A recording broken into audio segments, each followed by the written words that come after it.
Hey guys, so today I'm going to be showing you how to get a task manager shortcut. Like, instead of hitting Control Alt Delete simultaneously, I'm going to show you how to just get a shortcut of it on your desktop, like right here.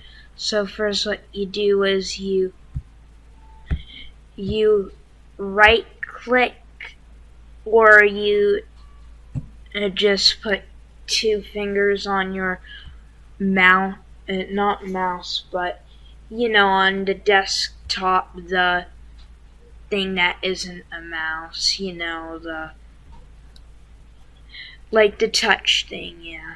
So you click this, and then you click shortcut, and then you paste this code right here. I'm gonna leave it in the description below, and then you hit next.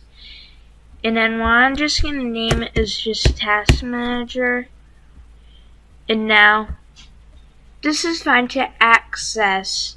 The only reason why I think it has that little thing is because it accesses things here. So,